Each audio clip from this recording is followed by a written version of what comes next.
दिनै हाग्रामा महिलारिया जाय मानसिया 17 बोसोर बिटिसिखौ सासन खालामबाय बे मानसिया दिनै बोरै मोनसे धोरोमखौ टारगेट खालामनानै प्लिज बिपिएफखौ जुदि बासायनोब्ला चन्दन ब्रह्म जाय एक्स मिनिस्टारमोन बिथांखौ जुदि होयोब्लाबो साननैसो एटलिस्ट बिपिएफआ लास्टिं जागोन नामा आं बेखौ लुबैयो। आरो महिलारि बिथाङा दिनैनि तारिखआव आं सानो बिपिएफखौ बासायनाय नङा, गाव बोरै जेलाव थांनायनिफ्राय बारग'नो हायो बेखौ बासायनो थाखायसो बिथाङा मा खालामदों, बे आथिङावफोर हमदों। थारमाने बिथाङा बिपिएफखौ बासायनाय मतलब गैया, बिथाङा जेरै हायो जेलनिफ्राय गावखौ बासायनांगौ, केसनिफ्राय बासायनांगौ बेखौसो बिथाङा सानगासिनो। नाड्डा बिजेपिनि नेसनेल प्रेसिडेन्टनो जि लाइजाम होदों बिथाङा थोंजोङै ख्रिस्टियानफोरखौ टारगेट खालामदों। आं सासे बर' हिसाबै दुखु मोनदों। आं बाथौ धोरोमखौ सिबियो नो डाउट, नाथाय बर'फोरा गोबाङानो जिसुखौ फोथायो, ख्रिस्टियानखौ फोथायो। दिनै हाग्रामा महिलारिया जाय मानसिया 17 बोसोर बिटिसिखौ सासन खालामबाय बे मानसिया दिनै बोरै मोनसे धोरोमखौ टारगेट खालामनानै लाखो, बेयो मोनसे गिदिर कुइसन। बै समाव बिथांखौ बे सोरबा ख्रिस्टान सोरबा बाथौ गासैबो सापर्ट होदोंमोन। दा बै सापर्ट होनाय मानसिफोरखौ बिथाङा धोरोमजों दिनै टारगेट खालामनाया जोंनि बर' हारिनि थाखायनो दुखुनांथाव। आरो मालाबाबो बेफोरबायदि पलिटिसियानफोरा धोरोमखौ लानानै बोखावनो नाजाया मोजां।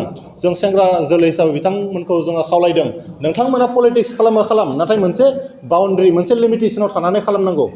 मानोना धोरोमनि गेजेरजों सोखावनाया बिनि जि फिडबेक बेयो मोजां जायो। आरो बर'फ्रा गोबां धोरोमावनो दङ, नट अनलि बाथौ ब्रह्म दङ, ख्रिस्टान सोरबा नुकुल दङ। जोङो एज ए बर' हिसाबैसो नायनांगोन धोरोमखौ लानानै जुदि सिखावबाय थायोबा। आरो बे लाइजामावनो बिथाङा गिबि सिरियावनो लिरदों बड'लेण्ड मुभमेन्टआ जानो हागौ। थारमाने दाबो बड'लेण्ड मुभमेन्टखौ बादा होग्रा एक नाम्बार मानसिया हाग्रामा महिलारि नामा कुइसन जादों। दा बिनि थाखायनो जायफोरा ख्रिस्टान धोरोम, जायफोरा जिसुखौ फोथायो बिथांमोना थाबैनो स्ट्रेटेजि बानायनानै हाग्रामा महिलारि बायदि जाय मानसिया ख्रिस्टान धोरोमखौ नायनो बायो बिथांबायदि मानसिखौ बिपिएफनिफ्राय बोख्लायनानै सोरबा चन्दन ब्रह्म बिथांमोनखौ होयोब्ला खिन्थु बिपिएफआ साननैसोबाबो लास्टिं जागोन। मानोना रिजनेल पार्टिखौ जोंनो नांगौ। आरो आं बिपिएफखौ दिनै खावलायनो लुबैगोन, बिथांमोना अपजिसननि स्ट्रं रलखौ लानो नांगौ। मानो 2 बोसोरावनो एसेबां माने धैर्य गोमा जादों। आरो जों सानाखैमोन जाय मानसिया 17 बोसोर सासन खालामबाय बे सोरनिबा आथिङाव हमनानै गाबगु खालामनानै गावनि पावारखौ मोननो नागिरगोन। गोबाङाथ' सानदोंमोन हिर' होननानै, नाथाय दाखालि भिडिअ ओंखारनायनि उनाव जिर'। हाग्रामा महिलारि बिथाङा जिर'। दिनै धोरोमखौ लानानै राजनिथि खालामदों। गावनि बर' फंबाय बिनानाव बिदा गासैखौबो लानानै बिथाङा राजनिथि खालामदों। 2005आव मा घटना जादोंमोन, 2008 2012 मा घटना जादोंमोन, बै समावबो खिन्थु हाग्रामा महिलारि बिथाङानो बिटिसिनि चिफ जानानै दङमोन। बाथ्राखौ नायनो गोनां। आं बिथांखौ खनसेबा खावलायदों गासैबो बर' रायजो राजानि जानानै धोरोमखौ लानानै जाहाथे नोंथाङा फिन खेबसेयाव पलिटिक्स खालामनो नाङा। बेजों लोगोसे मोनसे बाथ्राखौ बुंनो नागिरगोन, मोनसे समाव बिटिसिनि जि दरखंआव मोजाङै बर' हांखोजों दानि बिटिसिनि चिफ प्रमद बर' बिथाङा बर' हांखोजों गिदिर माने जोंखौ गोजोन्थों होननानै बरायबाय। जोंनि बर'नि नेरसोन डिमापुरनि नेरसोनखौ बेयाव होबाय।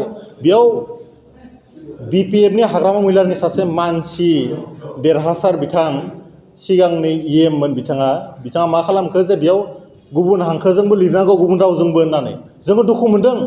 मोनसे समाव नोंथांमोनानो आन्दलन खालामदोंमोन, नाथाय दिनै नोंथांमोना मानो बिदि बुंखो? जों गोदान जेनेरेसना नोंथांमोननि सायाव सन्देह जादों। नोंथांमोना थारैनो बै समाव हारिनि खामानि मावमारदोंना मावमाराखैमोन?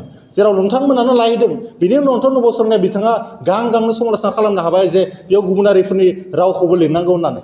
नोंथांमोना बर'नि जौगानायखौ लुबैना लुबैया?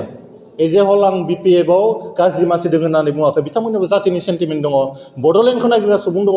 नाथाय हाग्रामा महिलारि बिथाङा दिनैनि तारिखआव आं सानो बिपिएफखौ बासायनाय नङा, गाव बोरै जेलाव थांनायनिफ्राय बारग'नो हायो बेखौ बासायनो थाखायसो बिथाङा मा खालामदों, बे आथिङावफोर हमदों। थारमाने बिथाङा बिपिएफखौ बासायनाय मतलब गैया, बिथाङा जेरै हायो जेलनिफ्राय गावखौ बासायनांगौ, केसनिफ्राय बासायनांगौ बेखौसो बिथाङा सानगासिनो दङ। बेनिखायनो आं खावलायो जायफ्रा सिनियर लिडार दङ एटलिस्ट बिपिएफखौ जुदि बासायनोब्ला चन्दन ब्रह्म जाय एक्स मिनिस्टारमोन बिथांखौ जुदि होयोब्लाबो साननैसो एटलिस्ट बिपिएफआ लास्टिं जागोन नामा आं बेखौ लुबैयो। आरो बिपिएफआ लास्टिं जानांगौ, रिजनेल पार्टिखौ जोंनो नांगौ, अब्लानियासो स्ट्रं जागोन।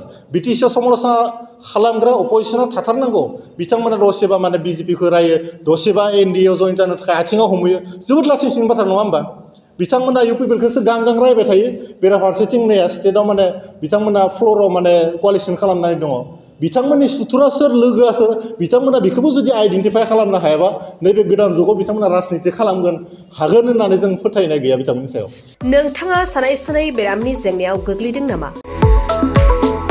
जुदि नोंथाङा सानाय सुनाय दंब्ला जिंगासिनांगौ गैया। चिरां जिल्लानि बेंटल गेट साफागुरियाव दायो एसआइ निउर' थेरापि सेन्टार दंसै। बे थेरापि सेन्टाराव नोंथाङा गोरलैयैनो देहानि सानाय सुनायखौ फाहामथाय लानो हागोन। बे आथिं सानायानो जाग्रोदों, ओमफ्राय जानाया एसे सिगांनिफ्रायनो जाखादों, ओमफ्राय बिदिनो गुबुन गुबुन मुलि जाबाबायदों, ओमफ्राय हामाखै। दिनैनि ट्रिटमेन्टआ नङा, आङो एसे मोजां मोनसिनबाय। जेरै सिं सानाय, आफादावरि सानाय, मोदोम जरा सानाय, आइजोफोरनि जेंना, खर' सानाय बायदि बेरामखौ फाहामनाय जायो। लोगोसेयैनो बे सेन्टाराव थानानै फाहामथाय लानो हानायनिबो सुबिदा खालामदों। नोंथांमोनहा एसआइ निउर' थेरापि सेन्टाराव फाहामथाय लानो गोसो दंब्ला नैबे मबाइल नम्बर 7620160459 नङाब्ला 9476977956 आव थोंजों सुलाद लानो हागोन।